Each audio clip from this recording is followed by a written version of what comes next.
Hirachand Nemchand college of commerce व बालचंद कला आणि विज्ञान महाविद्यालय सोलापूर यांच्या संयुक्त विद्यमाने कॉमर्स अरेना या फूड फेस्टिवल मेळाव्याचे आयोजन करण्यात आले होते। या फूड फेस्टिवलमध्ये जवळपास 3 लाखांची उलाढाल झाली। तर या नाविन्यपूर्ण उपक्रमात महाविद्यालयातील विद्यार्थ्यांनी विविध खाद्यपदार्थांचे 66 स्टॉल्स उभारले होते। त्यातून विद्यार्थ्यांना प्रत्यक्षात उद्योग किंवा छोटा व्यवसाय करण्याचे धडे मिळाले। या उपक्रमाचे उद्घाटन डॉक्टर लक्ष्मीकांत दामा, प्रभारी कुलगुरू पुण्यश्लोक अहिल्यादेवी होळकर विद्यापीठ सोलापूर यांच्या हस्ते झाले। यावेळी प्राचार्य डॉक्टर सत्यजित शहा, प्राचार्य डॉक्टर संतोष कोटी, प्राचार्य डॉक्टर अश्विन बोंदार्डे आणि मान्यवर उपस्थित होते। तर यावेळी दामा यांनी या अनोख्या उपक्रमाचे कौतुक करताना म्हणाले की अशा उपक्रमामुळे विद्यार्थ्यांच्या सर्वांगीण विकासास हातभार लागतो आणि त्यांच्यातील उद्योजकता वाढीस लागते। तसेच विद्यार्थ्यांमधील उपक्रमशीलता, सर्जनशीलता आणि व्यावसायिक दृष्टिकोन वाढतो। तसेच या फूड फेस्टिवल मेळाव्यास वालचंद शिक्षण समूहाचे मानद सचिव डॉक्टर रणजित गांधी यांनी भेट देऊन या उपक्रमाचे कौतुक करून विद्यार्थ्यांना शुभेच्छा दिल्या। कॉमर्स अरेना या उपक्रमात महाविद्यालयातील एकूण 330 विद्यार्थ्यांचा प्रत्यक्ष सहभाग होता व सर्व स्टॉल्समधून नाविन्यपूर्ण खाद्यपदार्थ, नाविन्यपूर्ण जाहिरात स्टॉल, नाविन्यपूर्ण स्टॉल्स व सर्वोत्कृष्ट स्टॉल्स इत्यादी बक्षिसे काढण्यात आली। यावेळी प्रदर्शनास 6 ते 7 हजार जणांनी भेट दिली होती।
आहे द कोल्ड ग्रिल.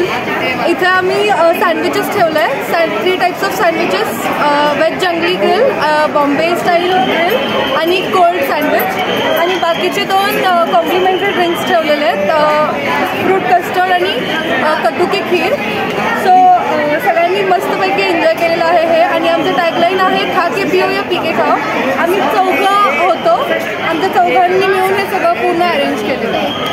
कुठलं आहे दाखवा जरा. दिस is cold one sir.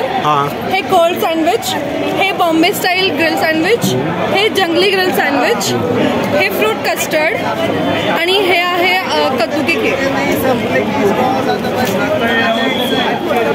Thank you. तो आज कॉमर्स अरेना में हमारा स्टॉल था, स्टॉल नंबर 44 था. हमने ब्राउनीज, रम बॉल्स और मोहितोस रखे थे. सो ब्राउनीज, रम बॉल्स और मोहितो का जो एक्सपीरियंस था वो इतना ज़्यादा अच्छा आया था कि हमारे 2 घंटे में हमारे जो ब्राउनीज थे वो स्टॉक आउट हो गए थे. अभी जो हमारे पास ऐसा रम बॉल्स बचे हैं, मोहितोस भी हमारे ऑलमोस्ट खत्म होने आ गए. ओवरऑल एक्सपीरियंस जो कॉमर्स अरेना का था वो बहुत ही अच्छा था. मार्केटिंग कैसे करनी चाहिए, कस्टमर्स को कैसे अपने पास अट्रैक्ट करना चाहिए, कैसे कॉम्बोज देनी चाहिए, उनको कैसे अट्रैक्ट करना चाहिए, कॉमर्स से ये एक चीज़ सीखने में. मी प्राचार्य Satyajit Shah, Hirachand Nemchand college of commerce Solapur. नववर्षाच्या प्रथम सगळ्यांना शुभेच्छा. नववर्षाच्या निमित्ताने आज आम्ही कॉलेजमध्ये कॉमर्स एरेना फूड मेलाचं आयोजन केलेलं आहे. याच्यामध्ये जवळपास 66 स्टॉल आहेत आणि प्रत्येक स्टॉलला 4 विद्यार्थी, असे साधारण 250 विद्यार्थ्यांच्या वर त्यांचा सहभाग आहे. मुलांनी स्वतः केलेले पदार्थ आहेत. आम्ही या कॉमर्स एरेनाबरोबरच मुलांना कॉमर्सचं ज्ञान मिळवण्यासाठी पहिल्यांदा त्यांनी प्रत्येक स्टॉलची एक व्हिडिओ क्लिप आम्हाला मार्केटिंग म्हणून करून द्यायची. त्याचं काल आम्ही जजिंग केलं. जजिंगसाठी जवेरी ॲडव्हर्टाइजमेंटचे जवेरी सर आले होते, तसंच लोकमतचे एक पत्रकार आले होते. त्यांनी जजिंग केलं आणि मुलांना मार्गदर्शनही केलं की ॲडव्हर्टायझिंग कशी असायला पाहिजे. त्याच्यानंतर आम्ही मुलांना त्याचं ट्रेडिंग प्रॉफिट अँड लॉसही बनवायला सांगतो, जेणेकरून त्यांना त्या अकाउंटिंगचं नॉलेजही मिळेल, डायरेक्ट इनडायरेक्ट एक्सपेन्सचं बायफर्गेशन करता येईल. त्याच्यानंतर बेस्ट स्टॉल म्हणून एक कॉम्पिटिशन असते की ज्याच्यामध्ये हायजीन, त्याच्यानंतर टॅगलाईन, मार्केटिंग, स्वच्छता आणि बरंच काही की ज्याच्यामुळे आम्ही सगळ्यांचा विचार करून बेस्ट स्टॉलचा प्राईज काढतो. त्याच्यानंतर इनोव्हेटिव्ह डिश म्हणून एक कॉम्पिटिशन आहे, ज्याच्यामध्ये स्वतः बनवलेले पदार्थ किंवा बाहेर आणलेले पदार्थ नवीन पद्धतीने सादर करणे, अशा पद्धतीने ते जजिंग करून इनोव्हेटिव्ह डिशचंही प्राईज काढलं जातं. आणि ज्यांना प्राईज मिळालं त्यांच्या रेसिपी आम्ही त्या नियतकालिकामध्ये छापतो. तर अशा पद्धतीने मुलांना एक सर्व गोष्टींनी ज्ञान मिळावं, त्यांची पर्सनॅलिटी डेव्हलप व्हावी या दृष्टिकोनातून हा कार्यक्रम दरवर्षी असतं. हे या वर्षी कॉमर्स एरेनाचं 6वं वर्ष आहे आणि मुलांचा भरपूर प्रतिसाद मिळालेला आहे. जवळपास दोन्ही कॉलेजचे मिळून जवळपास 4000च्या वर विद्यार्थ्यांनी या कॉमर्स एरेनाला या 3 तासामध्ये भेट दिली आणि हा कार्यक्रम यशस्वी झाला. या कार्यक्रम यशस्वी करण्यामध्ये आमचे सगळे प्राध्यापक आणि नॉन टीचिंगचा मोठा सहभाग आहे. धन्यवाद.